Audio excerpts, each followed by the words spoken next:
Hoje, como foi já falado, né, que eu vou falar no capítulo 5, Justiça das Aflições. Acho que ninguém aqui nunca ouviu falar sobre a Justiça das Aflições, né? Mas é o capítulo mais longo do Evangelho, é o capítulo 5. É o capítulo mais recheado de mensagens. Mensagens espíritas, né? Dado pelos espíritos. Então é um capítulo inesgotável. Se a gente falar só dele até o próximo ano, nós ainda não vamos conseguir terminar de falar sobre ele. Porque cada pedacinho, cada parágrafo, cada ponto que termina uma frase e começa a outra tem um ensinamento enorme. Eu estava comentando aqui com meu amigo Neuber. Essa palestra, eu não me julgo palestrante, né? Essa conversa nossa aqui já estava preparada. E já estava escrita, preparada, já tinha... Estava tranquila em relação a ela. Aí fui fazer ontem uma releitura. Já mudei um monte de coisa. Hoje de manhã fui fazer outra releitura, já mudei outras coisas. Aí por final, né, brinquei que eu acho que meu protetor está brincando comigo. Porque eu vou chegar lá, será que eu vou falar outra coisa? Eu já mudei 3 vezes. Né? Já li, já escrevi, já li de novo, escrevi de novo, escrevi de novo, escrevi de novo. Mas é assim mesmo. Por quê que eu estou falando isso? Porque é inesgotável o Evangelho. O Evangelho é nosso código de conduta. É um livro que a gente não pode nunca deixar de ler, nem que for uma frase. Naqueles momentos que a gente estiver mais caída, mais triste, abre o Evangelho. Aliás, o meu eu nunca fecho. Diz que ele está todo assim, ó. Nunca fecho. O meu sempre está aberto. Às vezes chego no meu quarto, ventou, caiu noutra parte. Interessante. Passo o olho, dou uma olhadinha. Porque nós precisamos aprender sempre. A Luísa falou que eu estou aqui há 30 anos. De fato, graças a Deus, continuei nessa casa por 30 anos. Mas o que é 30 anos? Não é nada. Não é nada para o espírito. É muito pouco, né? Nós somos espíritos milenares, residentes nos erros. Nós estamos aqui numa existência, numa única existência. Então 30 anos não é nada. Nós precisamos aprender, aprender, aprender e continuar aprendendo. E quanto mais a gente pensa que está aprendendo, mais a gente tem para aprender. Quanto mais a gente abre a mente, dilata a visão, a gente vê o quanto está subentendido ali as lições de Jesus. Então, a Justiça das Aflições, ela está no capítulo 5, que é extenso. E os outros 5, os 5 que antecederam o capítulo 5, é uma preparação, é um embasamento. Vamos dizer assim que é a ferramenta para a gente conseguir chegar no capítulo 5, entendendo o que ele tem para nos mostrar. Então, quando a gente começa a ler lá, o primeiro capítulo, né? Quem lembra? Qual é o primeiro capítulo do Evangelho? Alguém que sabe me falar?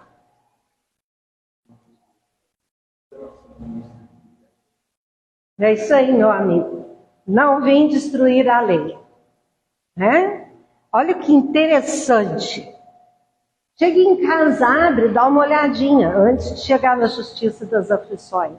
Vê a sequência que foi colocado para a gente entender. Mas eu costumo não seguir. Hoje eu vou me policiar para seguir. Então, ele nos dá essa certeza de tudo que vai nos acontecer ali no capítulo 5. Porque alguém aqui, nesse mundo que nós estamos vivendo, passa alguma contrariedade achando gostoso, bonito, sem reclamar, né? Contrariedade, dor e sofrimento. Não é ficar falando, ai que calor, esse calor, esse calor. Se chove, essa chuva, essa chuva. Se faz frio, ai que frio, ai que frio. Né? Sem essas reclamações, essas balelas. Então, por que será que nós ainda ficamos tristes, choramos, às vezes até nos revoltamos com os revés na nossa vida? Será que está faltando o quê para nós começar a entender que nós não estamos aqui vivendo esse mundinho que é nascer e morrer? Só esse pedacinho curto que a gente faz. O espírito vai muito mais além disso. É uma vida, não uma única existência. E para cada existência, nós vestimos um corpo necessário para aquela existência. E esse corpo foi planejado e programado por nós mesmos. Ah, mas se eu soubesse disso, então, né? Eu não ia pedir esse corpo que eu tenho. Não é assim que pensa? Porque eu vou ter que fazer isso, vou ter que fazer aquilo. Eu já vinha prontinha, não precisava fazer exercício, eu podia comer de tudo. Mas será que é assim? Será que quando nós vamos planejar esse corpo, não pregou lá uma lista kármica, entre aspas, a palavra kármica, estou falando para a gente se comunicar melhor, que essa palavra não faz parte da doutrina espírita, ela é espiritualista. A gente pega e vai lá ler o que eu fiz na outra vida. Será que eu vou poder nascer com esse corpo? Eu preciso de um corpo assim para que eu possa cumprir a tarefa que eu vou executar nessa encarnação. Então, se eu fui dependente de algo, né? Estraguei meu fígado, tive uma cirrose, ou se eu usei outros tipos de droga. Estou dando um exemplo simples, existe vários. Quando eu for reencarnar, eu vou querer o quê? Eu vou ter que ter uma sensibilidade no meu fígado para que aquilo me ajude a lembrar de como eu estraguei a minha última encarnação. Então, vem uma certa fragilidade naqueles órgãos. O porquê que uma criança de pequenininha tem repulsa por certos alimentos, tem dificuldade para comer, enquanto outras comem de tudo. Outras está chovendo lá do outro lado do rio. Aqui já está dando espirro, não pode ter um ventinho, já tem que pegar blusa porque ela vai ficar doente. Enquanto outras saem na chuva, anda descalço, toma gelado, que é uma saúde de ferro. Por que a gente vê e dói o coração quando a gente vê as crianças com câncer, sem cabelo? O que aquela criança fez nessa vida? Por que a gente vê certas pessoas com tanta fragilidade? Todo mundo aqui lembra da irmã Dulce. A irmã Dulce tinha um problema gravíssimo no pulmão. Ela não podia deitar, dormir no horizontal numa cama. Ela só podia sentar numa poltrona. O maior desejo dela era dormir, apoiar o corpo. Ela não podia. Ela só tinha um dos pulmões e ela se alimentava de uma pera na hora da refeição. Quantos de nós aqui, eu mesmo, se eu comer uma pera só o dia inteiro, chega à noite eu não tinha nem força para falar aqui, eu estava desmaiando já. E ela não, um espírito forte, num corpinho franzino, doente, mas um espírito que vem em missão. Então veio um espírito preparado para passar por essa encarnação. Aí fala, nossa, coitadinho, o que ela fez? Uma santa nessa encarnação. Tá, nós estamos vendo nessa, mas ela pediu esse resgate. Então, de alguma forma, era necessário aquele corpo franzino para que ela executasse esse resgate com maestria. Né? Assim, gente, para que nós possamos entender tudo isso que vai falar aí nesse capítulo, sobre dor, sofrimento, contrariedade, nós precisamos primeiro entender e admitir uma justiça, que é uma lei, que é a lei de ação e reação. Certo? Então, para que a gente possa admitir tudo isso, e essa lei de ação e reação, nós temos que admitir Deus. Se alguém ainda tem alguma dúvida, não de quem é a pergunta de Kardec aos espíritos, no livro dos espíritos. O que é Deus?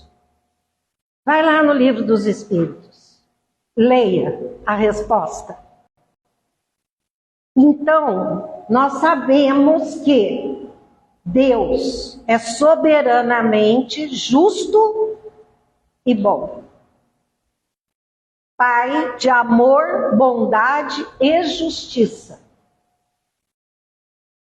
Alguém aqui ainda não compreendeu o que é essa definição? Pode perguntar. Fiquem à vontade para questionar, perguntar.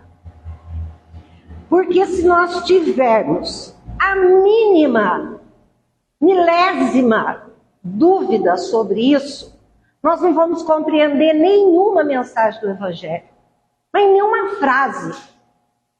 Vai ser uma simples leitura, leitura, leitura e leitura.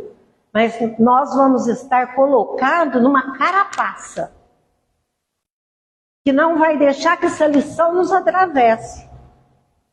Nós vamos estar blindados, porque nós não vamos estar aceitando esse atributo de Deus, que é Pai de amor, bondade e justiça.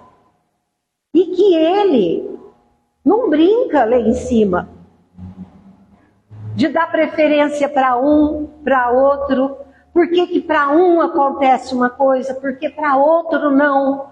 Por que aquele passou por aquela prova tão sofrida e dolorida, enquanto o outro não recebe às vezes nem um arranhão? Quando a gente se questiona, tudo bem, a gente se questiona para entender, para querer compreender, para querer aceitar muitas coisas. Tá tudo bem, mas quando a gente se revolta, é porque não aceitamos Deus. Então precisa rever lá atrás. Quais são os seus valores? Não ficar, por que Deus fez isso comigo? Deus não faz nada para ninguém. Quem provoca todas as dores e sofrimentos somos nós. Nós mesmo a nós, a cada um.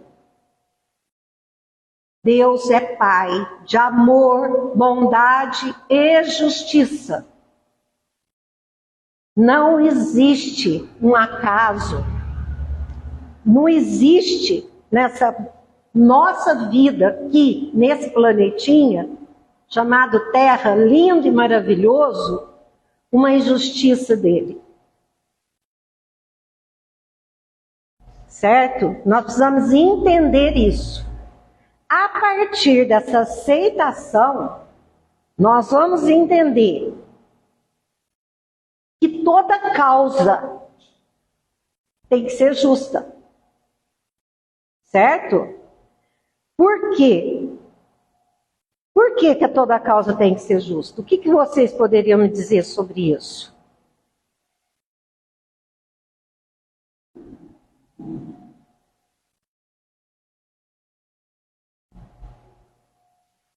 Se toda causa é justa, porque Deus é justo e bom, mais uma vez.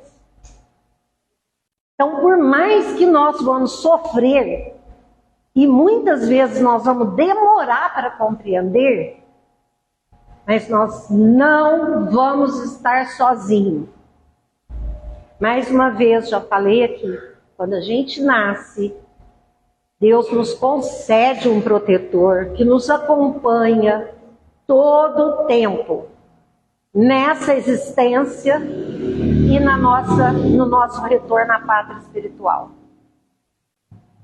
E até lá, Ele vai estar junto e presente. E se Ele não estivesse junto de nós, nós não aguentaríamos uma existência. Sem a proteção, sem a vibração, sem o amor desse protetor. A nos guiar, a nos amparar, a nos consolar, a enxugar nossas lágrimas, a nos pôr para frente. Porque Deus é Pai de amor, bondade e justiça. E nunca nos deixa sozinhos. Está tudo certo. Nós é que somos teimosos, orgulhosos, de querer deter na nossa mão a compreensão da vida, que está muito além do nosso entendimento. Quer entender melhor? Leia o Evangelho. Começa lá na introdução, no prefácio. Entenda por quê, como que ele foi escrito. Kardec, quando ele compilou o Livro dos Espíritos, em 1857, que foi o lançamento de Kardec, do Livro dos Espíritos, a maior observação que ele fez foi que todas as mensagens, tanto de irmãozinho sofredor, que ele observou, em todas as comunicações, foi o sofrimento moral. A falta desse conhecimento, desse entendimento.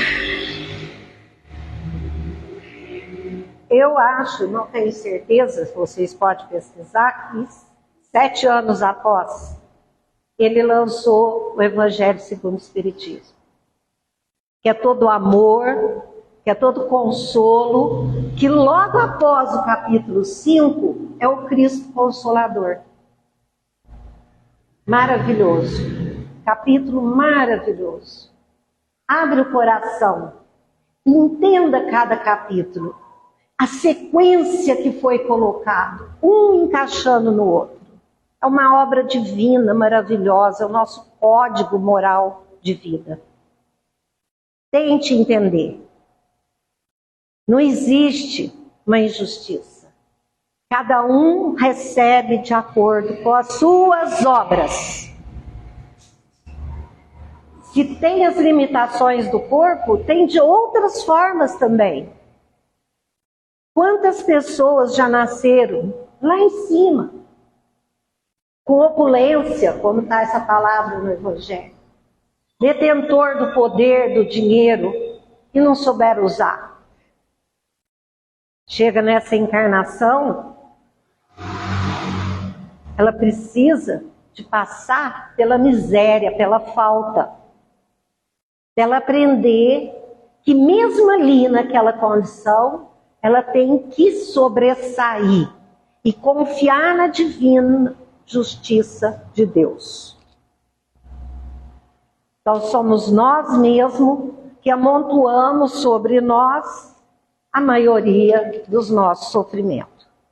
Então, quando chega lá nesse capítulo, ele fala que os sofrimentos têm origem em duas espécies, nessa vida ou em vidas passadas.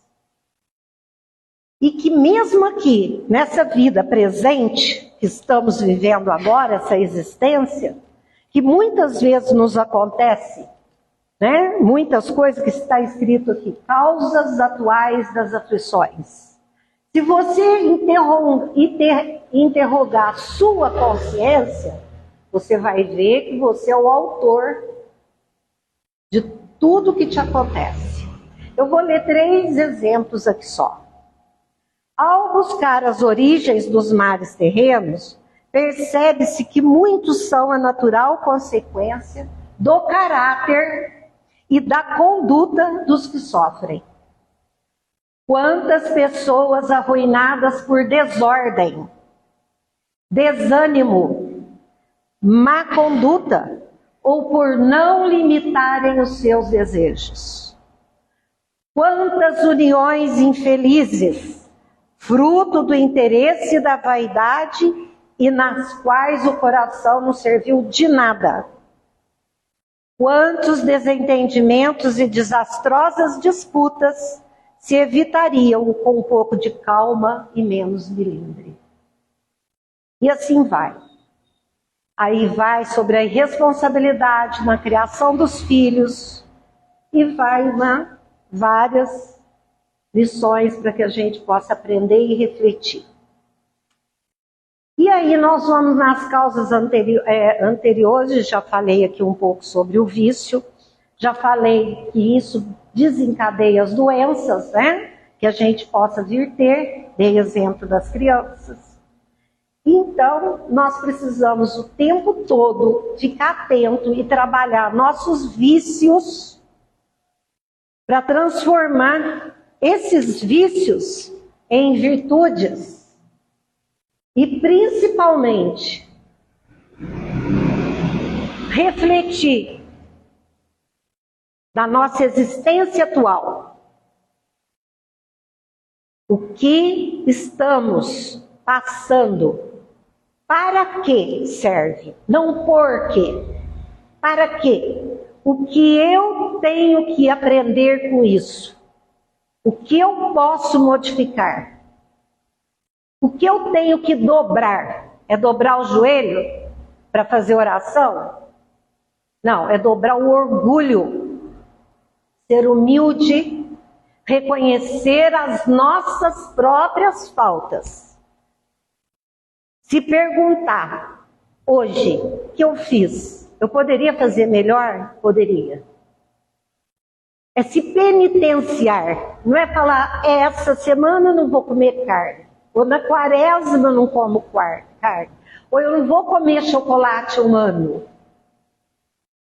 Isso não está valendo de nada.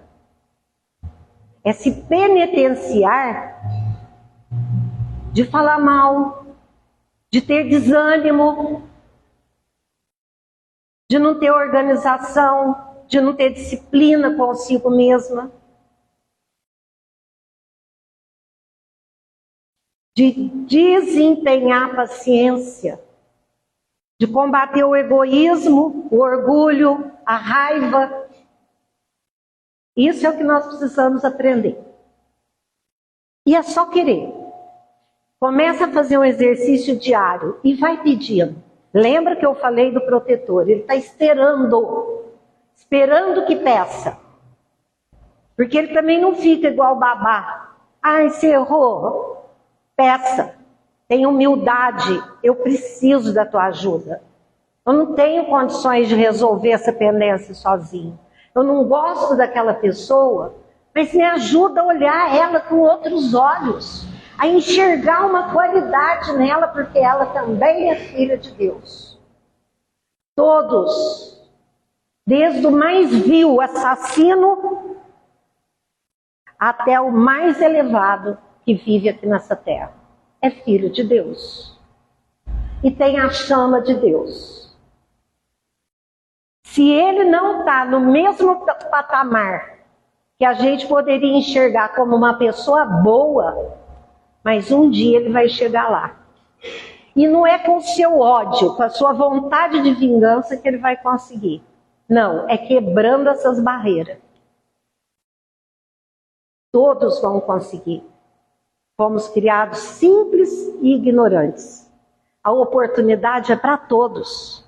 Uns vai um pouco mais na frente, outros mais aqui, outros mais atrás. Mas todos vão chegar lá. Mas admita que Deus é Pai. Então o mais vil é filho dele. Se você não admite isso, de amor, bondade e justiça. Então agora, como estava lá previsto, eu vou contar uma história real, verdadeira, para elucidar essa nossa conversa. Mas eu não vou contar a história para dormir, hein, gente? A hora que eu falar mais alto aqui é porque eu estou vendo gente dormir. Estou brincando. Pode dormir se quiser. Mas é o seguinte. Eu vou contar uma história, mais uma vez, que eu já contei uma aqui, né? Do óbolo da viúva. Lembra da filha da viúva? Lembra que eu contei, até que a Aninha comentou, né, Aninha? Por coincidência, você está aqui hoje, Aninha. Você nunca mais conseguiu ler o Evangelho sem lembrar do que acontece. Então agora tem a mesma passagem do Evangelho aqui também. E tem a história de Miriam, certo? A passagem do Evangelho que nós vamos falar hoje é a mesma que eu estou falando aqui, certo? São a justiça das aflições. Então, quando vocês lerem, lembra da Miriam, certo? Quem escreveu esse livro, lembrando, foi Leon Tolstói. Era um escritor russo. Ele desencarnou em 1910.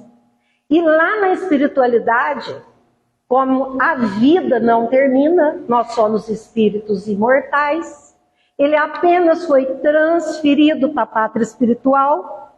Ele chegou lá, foi fazer o que ele gostava, escrever. Pediu permissão e foi lá, pegando depoimento das mulheres que conviveram com Jesus. E Miriam foi uma delas. Então é lógico que ele não foi todos. Aqui está aí o relato de algumas, certo? Então, a história de Miriam é interessante porque vai encaixar exatamente nisso que eu comentei aqui com vocês. Então Jesus estava junto com seus discípulos numa pequena aldeia, à beira de uma praia, no mar. E Jesus estava amanhecendo o dia, ele estava chegando. O povo já estava todos na praia esperando, porque Jesus já era esperado pelas pessoas. Ali ia todos que sofriam, né? E ficavam ali esperando para que Jesus operasse os milagres. A fila já era interminável. Jesus passou o dia todinho com seus discípulos, falando parábolas para aqueles que já tinham ouvido de ouvir, né? Porque nem todos tinham. Nem todos estavam no mesmo patamar do entendimento. Muitos que Jesus falava não entendiam nada, achavam até que ele era louco. Porque falavam, mas por que ele está falando isso? O que tem a ver? Enquanto outros não entendiam, porque ele falava para espíritos ainda endurecidos daquela época. Ali no meio tinha poucos que estavam mais abertos ao entendimento de todo aquele ensinamento de Jesus.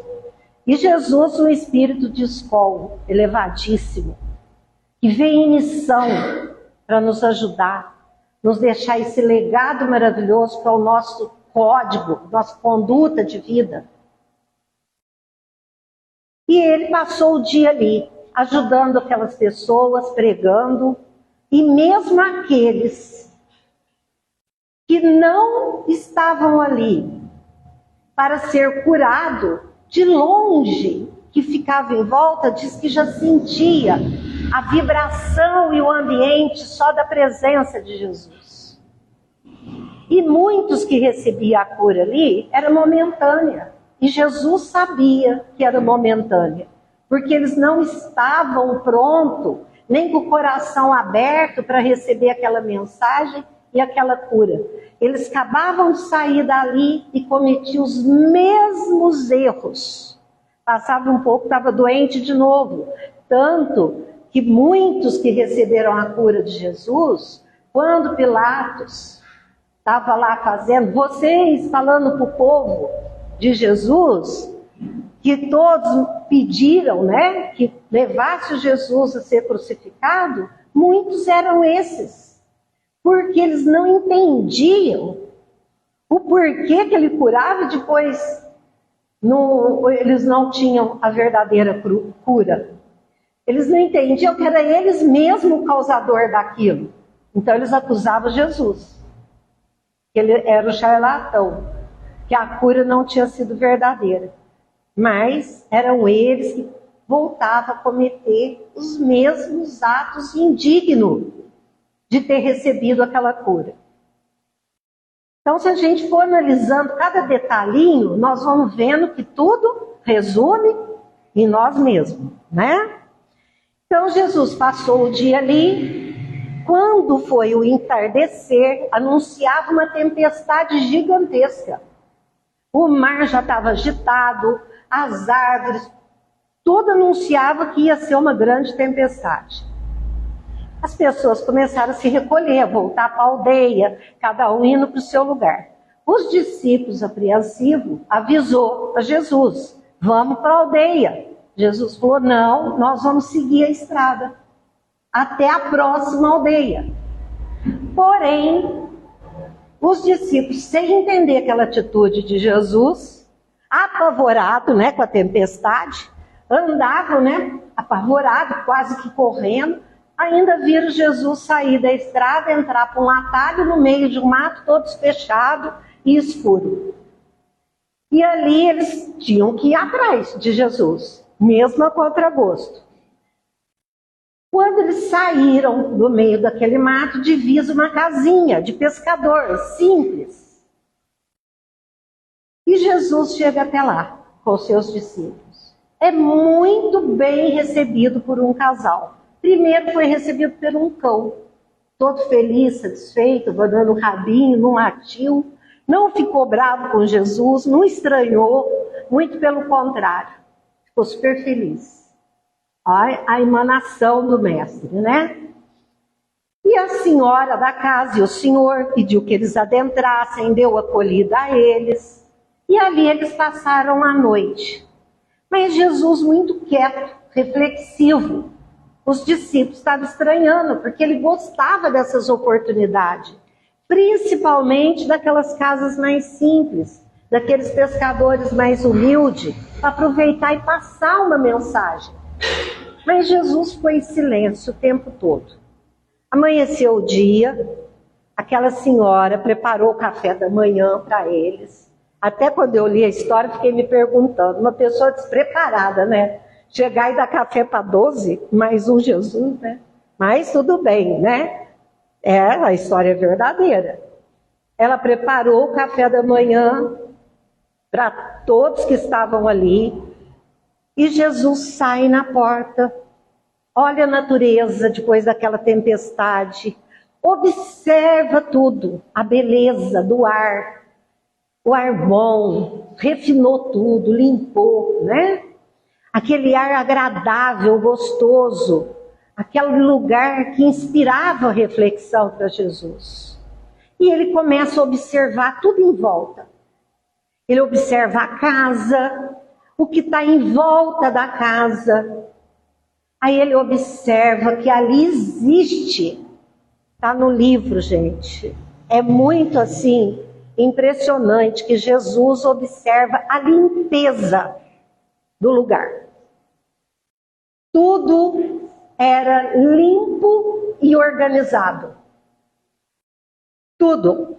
Aonde havia flores, era flores, canteiro de flores, vaso, canteirinho de horta. Era uma perfeita organização e limpeza naquele lugar humilde e pobre. E Jesus ficou encantado com aquilo, com aquele lugar. E uma casinha, um cômodo, chama a atenção dele, um cômodo acoplado à casa, mas com uma porta para o lado de fora e que de dentro da casa não se comunicava. Jesus caminha até lá e observa que o mesmo cuidado extremo na entrada daquela casa era o mesmo naquele cômodozinho. Já com tapetinho feito à mão na porta, flores na porta, tudo aspirando uma limpeza, uma organização perfeita. E Jesus vai entrar. Ele sabia, né? Era Jesus. Aí os donos do lugar já se postaram na frente. Não, o senhor não pode entrar, o senhor não poderia. Jesus falou, calma, mulher. Não fica tão desarvorada. E abriu a porta e entrou. Quando ele entrou, a mesma reação. Jesus admirou o lugar limpo, organizado, cortininha na janela, a água num lugar muito limpo, com um paninho muito limpo cobrindo, tudo na perfeita higiene. Jesus pega uma cadeira, coloca perto daquela cama que tinha uma criança deitada pelo tamanho do corpinho, e a cama de uma extrema limpeza. Ele levanta o lençol. Quando ele olha, tem uma criança coberta de lepra. O corpo todo tomado de feridas. Todo disforme, um estágio de lepra avançado. E é lógico que o mau cheiro subia da criança. Mas tudo em volta era flores, que a mãe tentava amenizar aquele odor. E Jesus ali naquele momento fica compadecido daquela situação. E aí ele vai ouvir a mãe da criança, o relato da mãe. Não vou descrever aqui todo o relato, porque é longo lá no livro, não dá para eu falar aqui. Mas Jesus ouviu cada detalhe. E sabe o que eu acho interessante? Quando ela começa a narrar tudo o que aconteceu com aquela criança, desde o começo, eu lembro naquelas mensagens de WhatsApp que chega pra gente, e que você fica lá dentro no 2, para ouvir logo e acabar, né? É Jesus não. Na maior paciência, ouvindo cada palavra daquela mulher. E a mulher pedia desculpa, perdão, mas ela tinha vontade de falar e ele incentivava ela a falar mais, para que ela desabafasse. Resumindo a história, essa mulher não engravidava, teve dificuldades imensas para engravidar. Quando ela desistiu, que ela se conformou que não poderia ser mãe, ela engravidou. Nasce essa menina, vai se chamar Miriam. E essa menina, linda, perfeita, e que é a alegria da casa. Não tinha nenhum problema de saúde. Mas conforme foi passando os anos, apareceram manchas. E essas manchas, que eram supostas alergias, foram se propagando, até o pai e a mãe tirar a conclusão que era a lepra, que naquela época era espalhado, né? Todos tinham. E quando tinha uma pessoa com lepra, era tirada da família e levado para o Vale dos Imundos. Não importava quem fosse, velho, moço, criança, todos eram levados para lá e ficavam lá até morrer. Aí a mãe e o pai se desesperaram. Falaram, minha filha, eu não vou levar para o Vale dos Imundos, eu vou cuidar. E aí eles simularam a morte dessa criança, que o pai teria levado para pescar em alto mar, e uma onda violenta virou o barco, e essa menina teria vindo a desencarnar. E que nunca mais acharam a menina.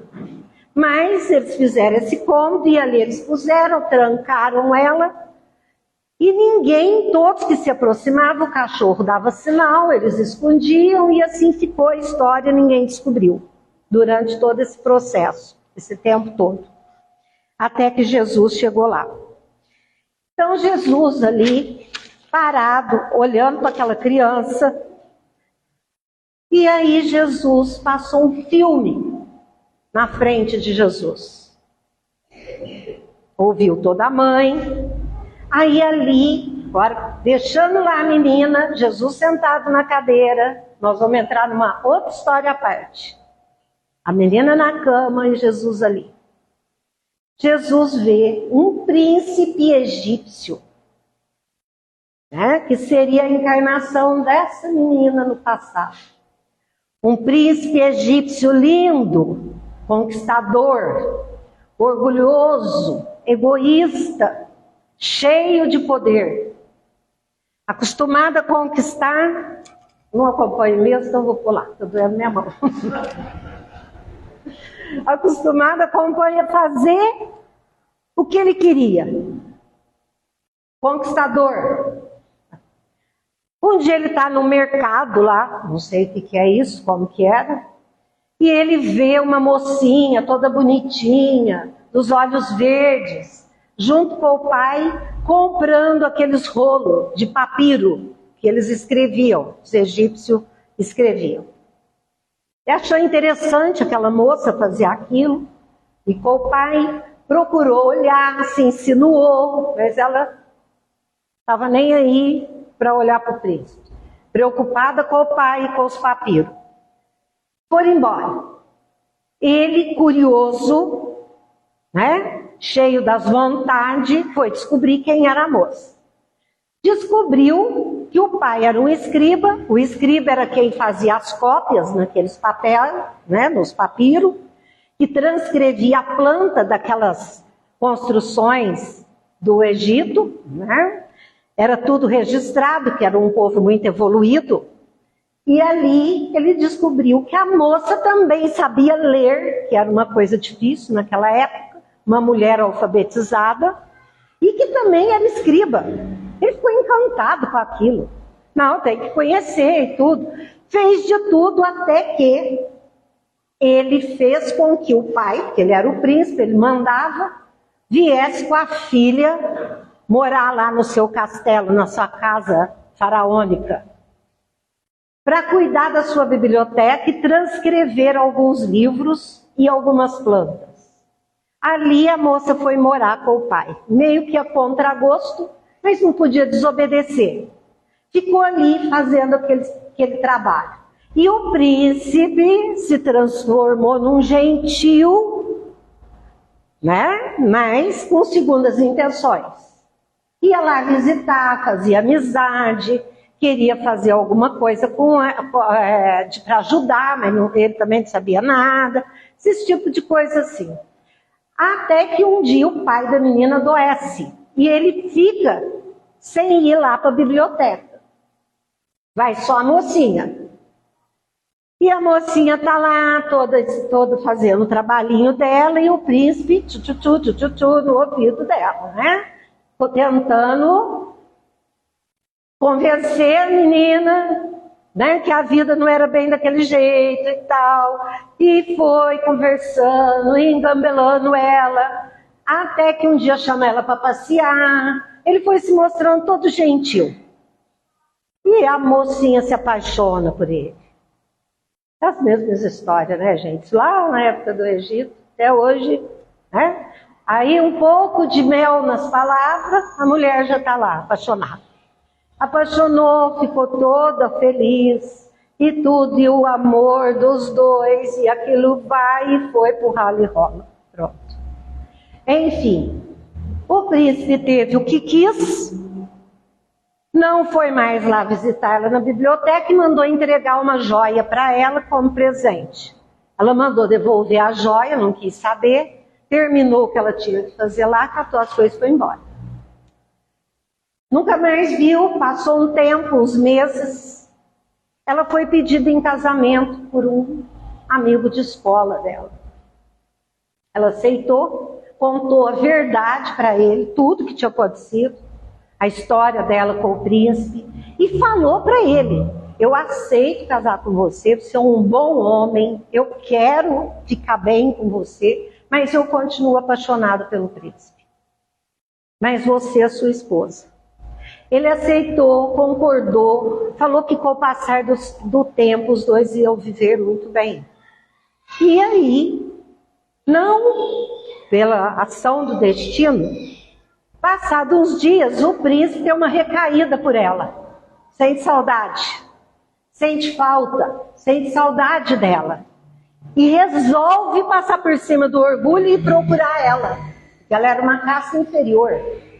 Ele não podia ficar com ela. Ele era um príncipe e ela não era nada. Aí ele vai procurar ela a si mesmo. Ah, vou procurar ela, não importa que ela é inferior. Chega lá, o pai fala para ele assim: não, mas minha filha casou há alguns dias. Ai, mas como? Ela está morando em tal lugar. Ele vai lá. Vai lá, bate lá na porta. Aí o marido fala para ela: o príncipe está te procurando. Ela fica feliz. Se enche, né? Agora ele veio me procurar. Ele ainda me ama. É verdadeiro o sentimento dele. Ele era o príncipe. Ele fazia o que ele quisesse. Ele tirava ela de lá, levava embora. Não tinha esse negócio de separação, de processo litigioso, amigável. Não tinha nada disso. Ele mandava e pronto, acabou. Aí ela ficou cheia, né? Toda feliz. Só que, ao mesmo tempo, ela foi criada dentro dos princípios morais cristãos. Ela tinha moral.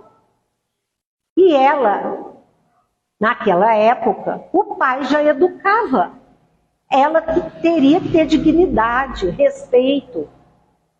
E aí ela lembrou que aquele homem que ela casou aceitou toda a história dela, sem contestar, sem julgar, sem nada. Ela falou: não, ele é um homem muito bom, ele não merece que eu faça isso. Eu vou ficar com ele. O príncipe demorou demais para tomar atitude. Então agora, ele que volte lá para o mundo dele e arrume uma pessoa da mesma altura dele.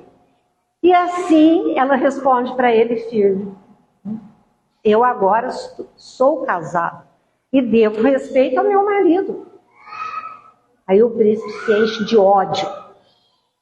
Um ódio que aquilo ele queria engolir os dois, matar os dois e vai embora. Só que no outro dia chegam os soldados e levam os dois presos.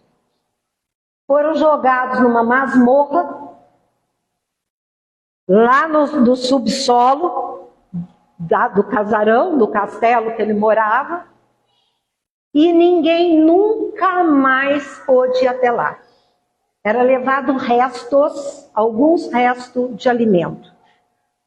O marido contraiu muitas doenças, porque o lugar era imundo, e logo ele morreu. Ela viveu mais um tempo, mas todo o tempo os dois conversavam, lembrava de tudo que tinha acontecido e pedia que o príncipe fosse perdoado. E os dois perdoaram de coração. Ela até o último momento, ela amou esse príncipe. Até o dia que ela acabou sendo devorada pelos ratos. Desencarnou comida pelos ratos. Naquele lugar imundo. Não é uma história com ele não, hein, gente? É real. É história. De verdade. E ali o príncipe continuou a vida dele. Às vezes ele lembrava que os dois estavam lá presos, mas logo ele esquecia. Porque o ódio era maior. E aí ele casa, né, com uma mulher da mesma hierarquia dele, tem um monte de filho, mas ele tem mais o tanto de mulher, né, que ele não ia só ter uma. Continua na mesma vida irresponsável que ele sempre teve. E ali Jesus vai vendo toda aquela história se passando na frente dele como um filme. Aquele filme mostrando a história daquele corpo cheio de lepra em uma outra encarnação como um príncipe do Egito. Certo? E ali, naquela existência como príncipe, ele voltou outras existências, em outros corpos, com outras vestimentas, com outras situações, e várias ele se perdeu. Mas Deus, Pai de amor, bondade e justiça, que nos dá o perdão através de uma palavra e realidade que se chama reencarnação. Esse é o perdão divino. Perdão divino é reencarnação. Vai de novo, meu filho, dessa vez você vai acertar. Vai de novo, meu filho, dessa vez você vai acertar. E nós vamos pisando na bola. Vamos pisando na bola. Acha que essa encarnação aqui, esse corpinho aqui, essa existência aqui, que eu falei lá na primeira parte, é a vida. Não esquece que é uma existência. Somos espíritos imortais. E aí, com várias encarnações, esse espírito foi se limpando de todas esse orgulho, né, essas consequências das atitudes dele. Foi amenizando. E nessa encarnação que ele vem como Miriam, com esse corpo cheio de lepra, seria uma das últimas que ele ia pagar a dívida. Porque ele já estava num ponto de ressarcimento quase quite. E quando Jesus, conversando com ela, que eu falei que ela entrou em vários detalhes, ela mostrou a resignação da filha desde o começo com a doença. E que nunca a filha deixou de sorrir. A filha sempre sorria, brincava, consolava o pai e a mãe e dava esperança para o pai e a mãe. Em nenhum momento essa criança se revoltou, em nenhum momento essa criança deixou de sorrir e de acalentar os pais. Então ali já mostrou que o espírito já veio passar por aquilo, mas preparado para passar por aquilo. Nós podemos até chamar aqui em missão, né? E nesse inteirinho, Jesus voltando, olha para aquela criança, né? E fala com ela. Eu vou ler as palavras de Jesus, porque quem sou eu para querer repetir aqui com as minhas palavras? Então, isso é a fala de Jesus. Podes me chamar de Jesus, Miriam. Há muito tempo nos conhecemos e não deixaria que passasses por tão árdua expiação sem estar ao teu lado, por todo o tempo necessário. Sou aquele encarregado de zelar pelos destinos das criaturas deste planeta. Sou teu irmão, sou médico das dores da alma e do corpo. Quem crê em mim jamais estará só ou desamparado, pois sou amigo fiel e amoroso. Nada mais tens a espiar. Príncipe, chama ela de príncipe, pois regatastes as duras penas, a derradeira gota, ser curado em nome do Pai. Essas são as palavras de Jesus para Miriam. E a Miriam se curou. E se limpa da lepra. A mãe chora de alegria. O pai se exulta de alegria. E Miriam conta no depoimento como espírito de como foi maravilhoso o primeiro banho dela sem a lepra. E para o povo da aldeia, eles entenderam que Jesus resgatou Miriam lá da profundeza do oceano. E ninguém questionou, porque era Jesus. Ficou essa história. Só que para Miriam, ela casa, a moça casa, tem os filhos, ela conta a verdadeira história. E ali naquele lar é disseminada a palavra de Jesus. Então Deus tem sempre um propósito para tudo. E Ele sabe exatamente aonde agir.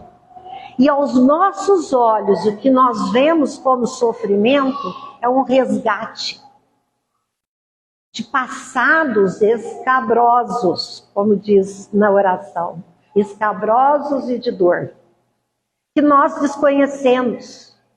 Aquele filhinho pequenininho, aquele bebezinho que a gente pega no colo e abraça, é um espírito milenar que veio para o nosso meio resgatar os débitos. É ele que nós temos que abraçar, cuidar, zelar, como um bom jardineiro. Aparar as arestas. E o tempo, às vezes vem aquele filho que a gente fala, mas ele já veio pronto. Ele é extremamente bom. Todos nós temos o que resgatar. Todos. Não existe exceção. Então vamos lembrar lá do começo que eu dei a explicação antes de falar da história. Deus é Pai de amor, bondade e justiça. Está tudo certo. Vamos aprender a olhar as dores e os sofrimentos. Não é ficar apontando, ela está sofrendo porque ele fez sofrer. Não é assim. Ora por ele. Que Deus te dê força para você passar. Aquele irmãozinho que está lá na rua pedindo esmola, lá debaixo da ponte. Aquele que até a gente sabe que não vai pegar o dinheiro para comer nada. Vai usar para outras coisas. Não custa você olhar e emitir uma luz e falar que Jesus te abençoe. Que você tenha força. Ou acorde para fazer o que você veio fazer aqui. Então, esse ano, eu não faço mais nenhuma conversa. Isso que eu me estendi. Mas eu desejo a vocês que o maior convidado do nosso final de ano seja Jesus. Nos nossos lares, no nosso coração, na nossa vida diária. Não põe ele longe, não. Ele está aqui. O tempo todo, como ele disse para Miriam.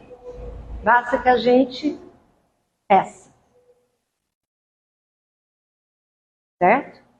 Então que Jesus abençoe cada um. Com muita luz e paz. Obrigada.